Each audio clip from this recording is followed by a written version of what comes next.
호랑이 없는 산에서는 토끼도 기지개를 핀다는 그런 말이 있습니다. 우리 이성철 목사님이 지금 안식월로 3개월 동안 강단을 비시게 되기 때문에 저 같은 사람에게도 이렇게 설교할 수 있는 기회가 주어지는 것 같습니다. 뭐 그렇다고 그동안 또 설교하신 목사님들 다 토끼라는 말은 안 해요. 그분들은 뭐 큰 호랑이는 아직 못 됐지만 중호랑이 이상 다 되신 분들입니다. 오늘 저는 여호수아 1장 아까 봉독한 말씀을 통해서 담대한 믿음의 사람이라는 제목으로 말씀을 나누려고 합니다. 이스라엘 민족이 이집트를 떠나서 40년 동안 참 그 힘겨운 광야 생활을 한 것을 우리가 너무나도 잘 아는 얘기들입니다. 그러나 그 40년의 이스라엘 민족들의 그 광야의 행군은 사실 그들 스스로가 자초한 일들이었습니다. 우리가 민수기 13장에 보면 일찍이 가데스 베네아에서 모세가 12지파에서 한 사람씩 뽑아가지고 가나안 정탐을 보냈던 일이 있죠. 40일 동안 그들이 정탐하고 돌아와서 그들에게 정탐 보고를 했을 때 여호수아와 갈렙만 긍정적이고 적극적인 보고를 했고 나머지 10사람은 다 부정적인 보고를 했습니다. 우리는 도저히 가나안에 들어갈 수가 없다. 거기 갔다가는 우리는 그냥 박살난다.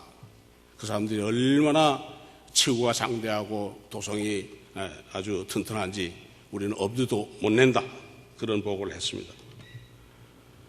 그래서 2사람 대 10사람의 보고가 이렇게 맞서게 되기 때문에 아마 모세가 그때도 민주주의를 아마 배웠었는지 10대 2로 가나안 정복을 포기를 했죠. 그래서 결국 하나님께서는 40일 동안 정탐한 그 하루를 1년으로 해서 40년 동안 광야에서 이스라엘 민족들을 훈련시키신 그런 역사를 우리는 알고 있습니다. 이제 그 40년이 거의 다 지나가서 이스라엘 민족들이 요단강 동편까지 이르렀습니다. 이제 가나안 정복의 문 앞에 이르렀습니다. 근데 그들은 또 거기서 또 한 번 큰 시련을 맞게 됩니다. 거기서 모세가 죽습니다. 이스라엘 백성들은 지금까지 참 모세를 하나님 다음으로 하나님처럼 믿고 따라왔는데 그 모세가 죽었습니다. 그러니까 이스라엘 민족들은 이제 사기가 저하됐죠. 물론 여호수아가 그 지휘권을 넘겨받았습니다마는 여호수아의 지휘 능력에 대한 아직 검증이 없습니다. 그동안 여호수아는 모세의 시종, 모세의 부관으로서는 인정을 받았지만 지휘자로서는 아직 인정을 받지 못했던 것이죠.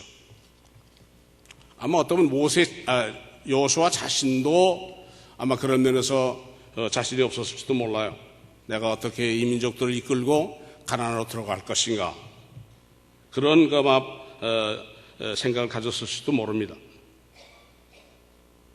그때 하나님께서 이제 그 여호수아에게 당부하신 말씀이 오늘 본문의 말씀입니다. 강하고 담대하라. 내가 너를 떠나지 아니하고 너와 항상 함께 있겠다. 오늘 본문에 보니까 3번씩이나 강하게 하라, 담대하라는 말씀이 나옵니다.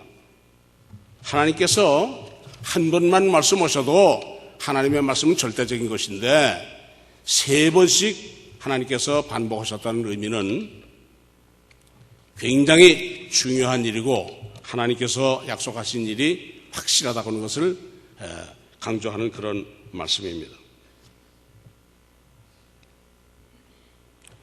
이스라엘 민족들이 이제 가나안에 들어가려면은 그냥 가나안에 들어가기만 하면 되는 것이 아니라 가나안에는 이미 거기에 터를 닦고 살고 있는 이방 민족들이 많이 있었습니다. 그들과 전쟁을 해서 그들을 이겨야만 가나안에 정착할 수가 있는 것입니다. 전쟁에 승리하기 위해서는 몇 가지 조건이 있습니다. 첫째는 충분한 병력이 있어야 됩니다. 현대 전술에서도 공격하는 부대는 수비하는 부대에 비해서 3배 이상의 병력이 있어야 된다는 것이 현대 전술의 기본적인 원리입니다. 두 번째는 우월한 무기와 장비가 있어야 됩니다. 적보다 더 화력이 강해야 됩니다. 또 세 번째는 그 부대를 서포트할 수 있는 원활한 보급과 또 이것이 추격돼야 됩니다. 보급이 잘 돼야 돼요. 장병들 잘 먹이고 잘 뒤를 밀어줘야 돼요. 그리고 또 한 가지 중요한 것은 왕성한 사기입니다. 우리가 전쟁에서 이길 수 있다 하는 그런 강한 의지입니다. 저는 1967년부터 68년에 걸쳐서 13개월 동안 한국 해병대 청룡부대가 월남에 파병되었을 때 거기에 군목으로 저도 파견됐던 일이 있습니다. 그 당시에 월남 군대는 아주 막강한 군사력을 가지고 있었습니다. 상대적인 월맹군은 아주 빈약했습니다. 병력, 무기, 장비, 보급 모든 면에서 우월했습니다. 그러나 월남 군대의 한 가지 약점은 뭐냐면 사기가 극도로 약했습니다. 그것은 바로 그 당시에 월남의 부패 때문에, 그 당시에 월남 사람들의 얘기를 들어보면 고관들의 자녀들은 군대에 안 간대요. 또 돈 있는 사람, 이런 사람들 다 자녀들은 군대에 안 가고 그렇지 못한 사람만 군대에 갔다는 얘기예요. 그러니까 군대에 가서 현역으로 복무하는 사람들이 마음속에 무슨 얘기냐면 어떤 원한이 있고 분통이 터지는 거예요. 왜 우리만 와서 이게 죽을 고비에서 싸워야 되느냐? 우리가 누구를 위해서 싸워야 되느냐? 이런 생각이 있었습니다. 그래서 결국 1975년에 월남은 그들보다 훨씬 군비나 병력이나 모든 면에서 열세인 월맹에게, 그것도 월맹 정규군이 아니라 비정규군 백두공에게 참패를 당하고 말았습니다. 그래서 월남이라는 나라는 이 땅에서 이제 사라졌고, 지금 우리가 아는 월남은 그 당시에 월맹이 지금 월남을 통일해서 지금 월남이라고 하는 나라가 있는 것입니다. 싸움터에 나가는 군인들이 사기가 왕성해도 승리를 꼭 장담할 수는 없는 것입니다.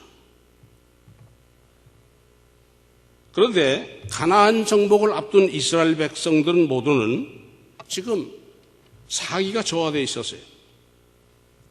지휘권 어떤 공백 때문에 주눅이 들어 있었습니다. 전의를 상실하고 있었습니다. 그래서 하나님께서는 여호수아에게 이 말씀을 주신 것입니다. 강하고 담대하라. 내가 너와 함께 하겠다. 내가 모세와 함께 했던 것처럼 너와도 함께 하겠다. 구체적으로 실예를 들어가면서 여호수아에게 확신을 주신 것입니다. 그래서 이 하나님의 약속의 보장을 받은 여호수아가 마침내 그 백성들을 이끌고 요단강을 건너 가나안을 정복했던 것입니다. 이 가나안 정복의 영적인 의미는 우리들이 이 광야 같은 이 세상의 험난한 길을 헤쳐나가 마침내 천국에 이르는 것을 의미하는 것입니다. 이 세상은 우리가 머물러 살아야 할 곳이 아닙니다. 잠시 지나가는 것뿐입니다. 때로는 메마른 광야를 지나기도 하고 때로는 험산 줄령을 넘기도 합니다. 때로는 또 오아시스 같은 것도 쉼터도 만나고 그러면서 이 세상을 거쳐가는 것뿐입니다. 이 세상은 우리가 영원히 거스를 것이 아닌 것입니다. 근데 우리들은 간혹가다 이 세상이 우리가 영원히 살 것처럼 착각하고 살아가는 그런 경우가 많이 있어요. 우리 신앙인들에게는 아주 대단히 잘못된 생각입니다. 우리 신앙생활의 궁극적인 목표는 천국에 들어가는 것입니다. 그래서 제가 어렸을 때는 전도 구호가 뭐였냐면 예수 믿고 천당 갑시다 하는 것이 전도 구호였어요. 근데 요즘은 그게 달라졌다고 그래요. 예수 믿고 뭐 병 고칩시다. 예수 믿고 부자 됩시다. 뭐 그런 것이 됐다는데 이거 잘못된 겁니다. 예수 믿고 천당 가야 되는 거예요. 이 세상에서 우리가 아무리 뭐 굉장한 무엇을 이루고 정말 세상의 어떤 가치관으로 볼 때 대단한 것을 이루었다 하더라도 천국에 가지 못하면 그건 말짝 꽝입니다. 그러나 세상에서 우리가 좀 힘들게 살고 어렵게 살더라도 우리가 천국에 간다면 그것은 대단한 승리인 것입니다. 이스라엘이 가나안에 들어갈 때 이렇게 강하고 담대한 믿음이 필요했던 것처럼 우리가 천국에 가기 위해서는 강하고 담대한 믿음의 사람이 되어야 하는 것입니다. 그 강하고 담대한 믿음이 없으면 우리는 천국에 들어갈 수가 없어요. 그러면 어떤 사람이 강하고 담대한 믿음의 사람인가? 그 첫째는 하나님이 나와 함께 하심을 확실하게 믿는 사람입니다. 오늘 5절에 보니까 하나님께서 말씀하십니다. 내가 모세와 함께 있었던 것과 같이 너와 함께 있을 것이다. 내가 너를 떠나지 아니하고 버리지 아니하리다. 이 말씀을 여호수아는 믿었습니다. 이 말씀을 믿지 못했다면 여호수아는 가나안을 정복할 수가 없었을 것입니다. 여호수아가 용감하고 담대했던 것은 바로 그 하나님의 말씀을 믿었다는 그 믿음 때문인 것이지 그 자신이 어떤 능력이 뛰어나거나 그 사람이 남보다 지혜롭다거나 그래서 그런 것이 아닙니다. 하나님의 말씀을 그대로 믿는 그 믿음만이 담대한 믿음의 사람이 될 수 있게 하는 비결인 것입니다. 사람은 믿는 데가 있을 때 마음이 든든해집니다. 제가 어렸을 적에 옛날 어린아이들은 놀이가 없어요. 장난감도 없고 그러니까 그냥 밖에 나가서 아이들끼리 그냥 편갈라서 이렇게 전쟁 놀이도 하고 이런 걸 많이 했어요. 요즘 아이들은 그냥 전부 그냥 컴퓨터 화면 붙어 앉아가지고 밖에 나가는 법이 없지만은 그랬어요. 그때 동네에서 좀 쉽게나 쓰고 좀 그런 아이가 우리 편이면 굉장히 신바람이 나는 거예요. 우리 좀 승리할 수 있는, 이길 수 있는 그런 확신이 쓰는 거예요. 그러나 그렇지 못하면 기가 죽습니다. 우리가 세상살이에서도 세상에서 좀 힘이 있는 사람이 이렇게 뒤에서 밀어줄 때 얼마나 든든합니까? 그런데 전능하신 하나님께서 나와 함께 하신다는데 이거 이상 든든한 보장이 어디 있겠어요? 사무엘상 17장에 보면 사울왕 때 유대나라와 블레셋이 전쟁을 합니다. 그때 블레셋은 막강한 나라였습니다. 또 블레셋에는 골리앗이라고는 그 이름만 들어도 산천초목이 벌벌 떠는 그런 장수가 있었어요. 유대진영과 대결하고 있지만 유대진영에서는 기가 팍 죽어서 아무도 전의를 대항하려고 하지 못합니다. 그때 그 다윗이 아버지 심부름으로 그 전투에 참가하고 있는 형이 셋이 있었어요. 그 세 형에게 볶은 곡식과 떡 10덩어리와 치즈 10덩어리를 가지고 면회를 갑니다. 지금 개념으로 하면 면회를 가고 이제 그걸 전달하러 간 거예요. 근데 가서 보니까 골리앗은 나와서 큰 소리 빵빵 치고 덤빌놈이 나와라 이렇게 막 도전을 하는데 거기에 대응하는 그 사람은 아무도 없는 거예요. 다윗이 보니까 너무 답답한 겁니다. 그래서 다윗이 사울왕에게 요청을 하죠. 내가 한번 골리앗과 대결을 한번 싸워보겠습니다. 이거 사울왕이 볼 때도 가당치 않은 얘기예요. 이게 아직 후올리게가 아직 군인 될 나이가 되지 않아서 전쟁에도 못 나온 그런 아이인데 골리앗을 대항해서 지가 싸우겠다니 이게 뭐 말이나 되는 얘기입니까? 그러니까 막 이런 자에 거절합니다. 그러나 다윗은 굴하지 아니하고 왕에게 간청합니다. 내가 목동으로 양칠 때 사자들 곰들이 양을 물어가면 내가 그것을 물리친 그런 내가 전력이 있는 사람입니다. 그러니까 나를 내보내주면 블레셋 사람은 내가 물리칠 수 있습니다. 그러니까 뭐 사울왕도 아무도 지금 뭐 골리앗을 대항하겠다 오는 사람이 없는데 그래도 다윗이라도 나간다니까 뭐 밑자 본전 아닙니까? 뭐 영어로 뭐라 그러죠? 뭐 better than nothing 뭐 그런 말을 하죠. 한번 나가보라. 근데 그냥 내보낼 수 없으니까 사울이 자기의 갑옷과 투구를 다 줬어요. 칼도 주고 한번 해보라고. 다윗이 그걸 뭐 입어보니까 뭐 무거워서 운신을 할 수가 없어요. 그래서 이거 다 나이 필요 없습니다. 그는 물매 하나를 가지고 물맷돌 5개를 이제 주웠습니다. 여러분 물매가 뭔지 아세요?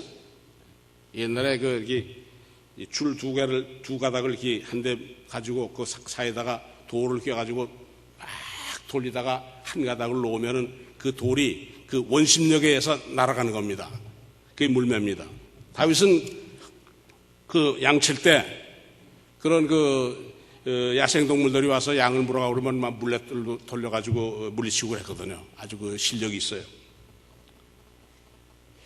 그래서 다윗이 물매를 가지고 이제 골리앗에게 다가가면서 그는 뭐라고 했습니까? 나는 물매를 잘 돌리는 물매 선수다. 그러니까 내가 물매 실력으로 너 한번 대결하겠다. 그렇게 얘기했습니까? 그게 아니에요.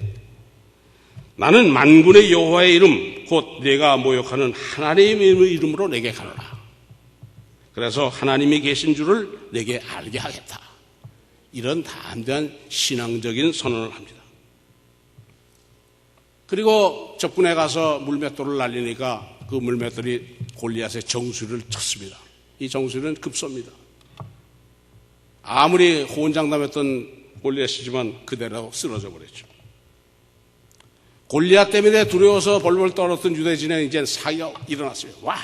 일어나서 공격을 해서 이긴 그런 얘기를 우리는 잘 알고 있는 얘기입니다.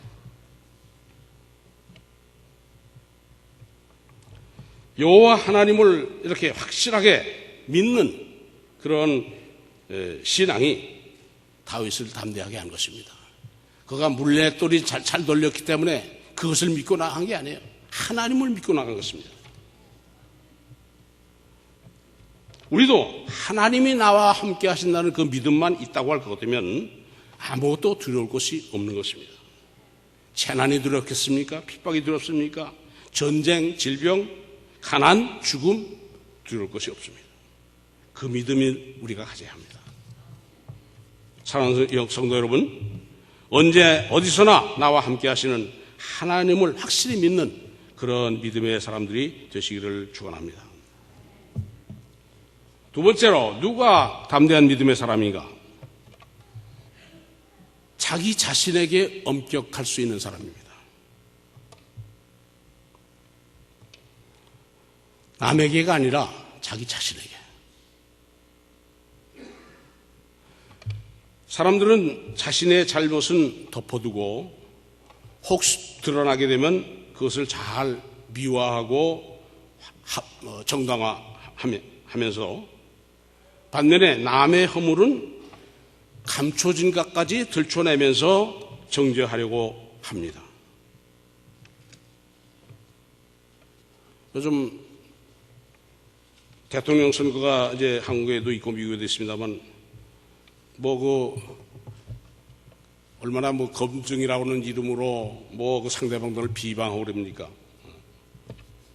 또 청문회다 뭐다 하면서 무슨 공직자들 임명할 때 보면 그 사람들의 비위를 들춰내가지고 막 그 공격들을 합니다. 물론 비리가 있어서는 안 되겠죠. 그렇지만 저는 그걸 보면서 저걸 들춰내가지고 공격하는 저 사람들은 얼마나 깨끗한 사람일까 한번 생각을 해봅니다.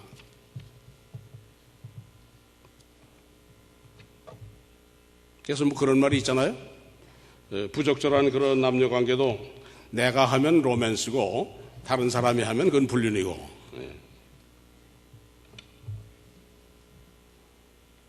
내 과오나 실수는 그건 뭐 불가피한 것이고 어쩔 수 없는 것이고 그건 뭐 정당하다.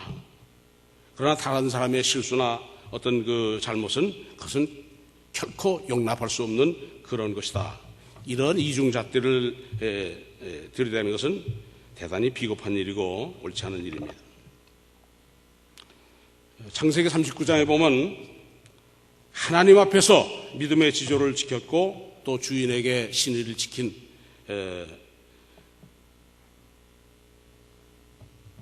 요셉의 얘기가 나오죠. 요셉이 형들의 시기를 받아서 결국은 팔려가지 않습니까? 그래서 야곱에 가서 그 바울의 시위 대장인 보디발의 집에 이제 그 종으로 팔립니다.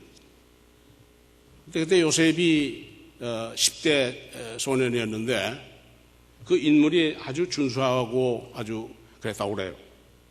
그래서 보디발의 아내가 끊임없이 추파를 던집니다. 어느 날 우연히 둘밖에 이렇게 없은 그런 기회가 됐을 때 그 보디발의 아내는 그에게 아주 노골적으로 동침을 요구합니다. 그러나 요셉은 내가 어찌 이 큰 악을 행하여 하나님께 득죄하리까? 이것은 하나님 앞에 죄를 짓는 일이다. 이렇게 단호하게 거절을 합니다. 그러나 여인의 유혹은 참 끈질깁니다. 어느 날은 옷자락을 붙들고 막 매달리는 그런 상황이 벌어졌습니다. 그래서 요셉은 그 겉옷을 벗어 던져버리고 그 자리를 피하지 않습니까? 그때 그 여인은 그 벗어 던진 옷을 증거물로 역이용해서 요셉을 요즘으로 하면 뭐예요? 성폭행 미수범으로 몰아붙입니다. 그는 억울하게 옥살이를 합니다. 오늘날의 윤리 도덕 부재의 실리 추구 논리에서 보면은 요셉은 아주 어리석은 사람이에요. 꽁도 먹고 알도 먹고 도랑치고 가잡을 잡는 그런 좋은 기회인데 그 기회가 오지 않아서 정말 그렇지, 그 얼마나 좋은 기회인데 그것을 팍 차버렸으니까. 하나님이 항상 함께 하신다고는 그런 믿음이 없는 사람이라면 그것은 너무나도 좋은 그런 기회인 것입니다. 하나님이 함께 하신다는 것은 내가 역경 가운데 도움이 필요할 때만 함께 하시는 하나님이 아니라 내가 이렇게 범죄 앞에 섰을 때에도 하나님은 나와 함께 하신다는 그 믿음이 있을 때 그는 그것을 물리칠 수가 있었던 것입니다. 마침내 하나님께서는 요셉을 대대로 버려두지 아니하셨고 그를 들어서 애굽의 제2인자 총리로 삼으신 사건을 우리는 너무나도 잘 알고 있습니다. 그래서 그는 자기 가족들을 구했고 마침내 이스라엘 민족을 일으키는 그런 계기가 됐던 것입니다. 우리 민족의 선조들도 목숨을 걸고 불의와 타협을 거부했고 우상숭배를 배경했던 그런 신앙인들도 있습니다. 일일이 다 열거할 수 없습니다만 일본의 식민지 통치하에서 주기철 목사님은 신사참배 강요를 거부하다가 마침내 순교를 하셨습니다.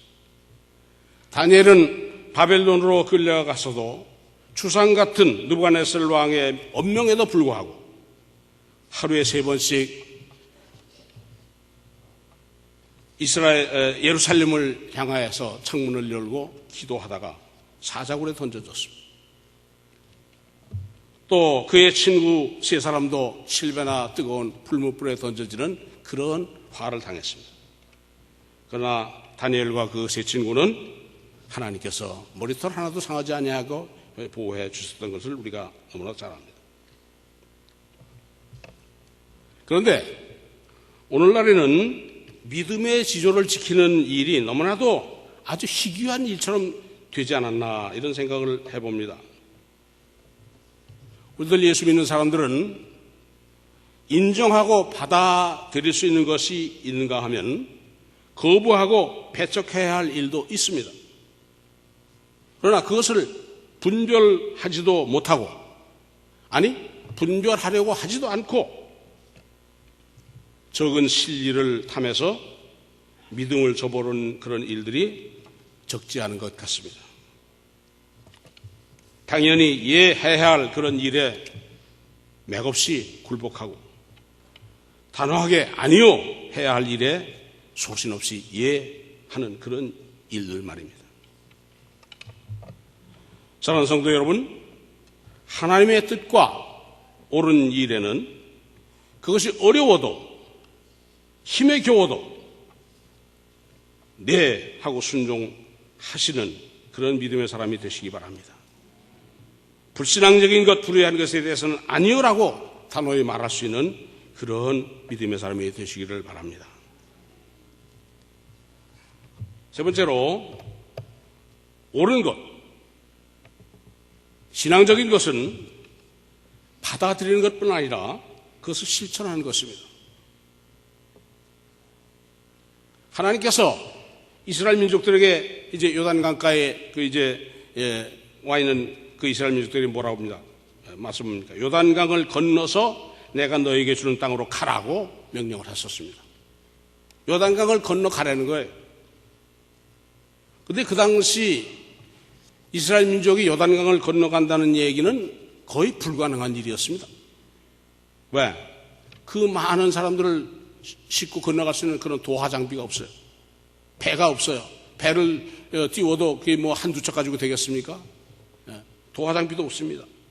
또 막상 또 건너간다 하더라도 그 강대한 민족들과 대항해서 싸울 수 있는 그런 힘이 사실은 없습니다. 그럼에도 불구하고 하나님께서 가라고 하시는데, 그래서 그들은 이제 두려웠던 거죠. 망설였던 거죠. 그러나 그것이 하나님의 뜻이고 그렇게 하는 것이 여호수아의 사명이고 그것을 따르는 것이 이스라엘의 본분이었기 때문에 그들은 그대로 순종해 갔습니다. 우리가 해야 할 일과 하지 말아야 될 것을 분별하는 그 기준이 뭐냐? 그건 아주 클리어합니다. 아주 간단합니다. 하나님이 하라고 하는 것은 해야 됩니다. 그러나 하나님이 하지 말라고 하는 건 하지 말아야 되는 겁니다. 마음을 강하게 하고 담대하라. 두려워 말며 놀라지 말라. 내가 어디로 가든지 나 여호와가 너와 함께 하느니라. 아무리 험하고 힘들고 어려운 그런 일을 하더라도 하나님이 하라고 하는 일은 우리가 하려고 하는 그런 실천이 우리에게 필요한 것입니다. 그때 요단강을 건넌 사건을 여러분 기억하시죠? 강물이 지금 범람하고 있습니다. 그걸 건널 방법이 없어요. 배가 없어요. 그때 이스라엘 진영은 맨 앞에 제사장들이 법궤를 메고 요단강으로 행진에 들어갑니다. 그 강물이 철렁철렁 강물에 들어가면 어떻게 되겠어요? 강물에 다 빠져 죽을 거 아니에요. 그러나 그때 하나님께서 하시는 그 말씀 따라, 명령 따라서 제사장들이 요단 강물에 발을 탁 들여놨을 때 어떤 일이 벌어졌습니까? 요단 강물이 멈췄습니다. 그리고 그 강을 마른 땅처럼 건너갈 수 있었다는 사실입니다. 이것은 마치 이스라엘 민족이 애굽에서 나와서 홍해를 건넜던 그 사건과 똑같은 그런 얘기입니다. 홍해를 건널 때도 그들은 어떻게 홍해를 건넜습니까? 그 홍해를 무슨 방법으로 건넜습니까? 모세가 지팡이로 홍해를 갈랐을 때 그들은 그 홍해를 육지같이 건넜다고 말씀하고 있습니다. 또 요단강을 건너간 그들은 참으로 강대한 그러한 그 요새 여리고 성도 손끝 하나 되지 아니하고 그대로 무너뜨릴 수가 있었습니다.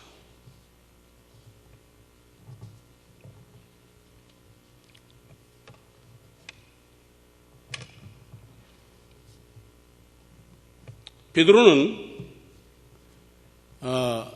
예수님을 3번 부인했다고 하는 그 이유 때문에 지금까지도 사람들의 입산에 오르내리고 있습니다. 베드로가 예수님이 많은 사람들이 예수님께서 십자가에 달려 죽으실 거라고는 말씀을 들을 때 떠나게 됐죠. 그때 예수님께서 베드로에게 물었습니다. 너도 떠나려느냐? 그때 베드로는 아주 강하게 대답했습니다. 다 주를 버리고 떠날지라도 나는 주를 버리지 않습니다.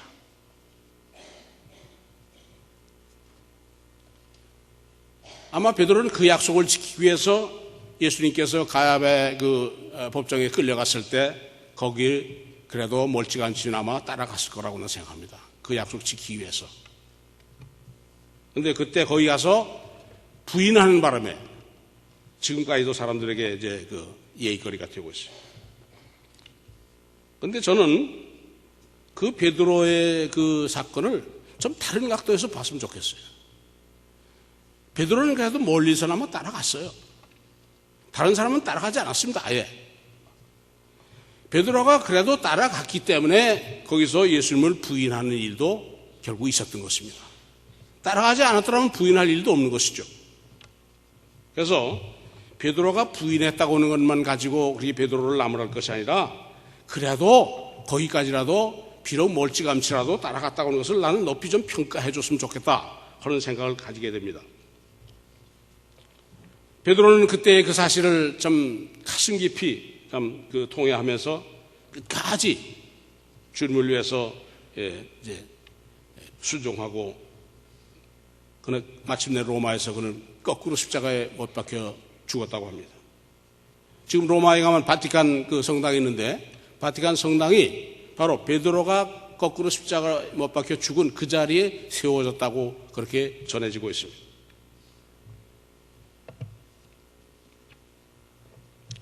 그런데 오늘 우리들은 어떻습니까? 우리가 신앙생활 한다고 해서 무척 영악하고 아주 약삭빠르게 하고 있지 않나 생각이 됩니다. 요령껏 몸살이고 실리를 잘 챙기면서 주님의 길을 따라가는 것이 아니라 자신의 어떤 이익과 편의를 추구하는 그런 모습은 없는지 한번 돌이켜볼 필요가 있습니다. 그러니까 기분만 조금 상해도 조금 불편한 일만 있어도 손바닥 뒤집듯이 신앙생활 걷어치우는 그런 일을 아주 쉽게 하고 있지 않습니까? 로마서 12장 2절을 보면 너희는 이 세대를 본받지 말고 오직 마음을 새롭게 함으로 변화를 받아 하나님의 선하시고 기뻐하시고 온전하신 뜻이 무엇인지 분별하도록 하라고 말씀하십니다. 우리는 끝없이 악의 도전을 받고 있습니다. 또 달콤한 죄의 유혹이 항상 우리에게 손짓하고 있습니다. 나도 모르게 이 세상 풍조에 휩쓸려 가기가 아주 쉽습니다. 아주 하찮은 일 때문에 신앙생활을 소홀하게 하게 되는 그런 핑계거리를 삼을 경우가 얼마나 많이 있습니까? 저는 목회할 때 저는 이렇게 큰 교회 목회는 못 해봤어요. 어른 한 20명, 청소년 한 60명 그렇게 참석하는 교회 목회를 했습니다. 그러니까 뭐 강단에 서서 보면 누가 왔는지 안 왔는지 금방 한눈에 드러납니다. 아마 이렇게 큰 교회는 그렇게 한눈에 볼 수는 없을 것 같아요. 그래서 교회에 뭐 상습적으로 빠지는 분은 뭐 그렇지만 그래도 꾸준하게 나오시던 분이 안 나오면 굉장히 목사는 그 신경이 쓰입니다. 그러면 뭐 전화를 하거나 신방을 하거나 이제 하게 되죠. 먼저는 전화합니다. 아, 집사님 어디 교회를 못 나오셨던데 무슨 일이 있었습니까?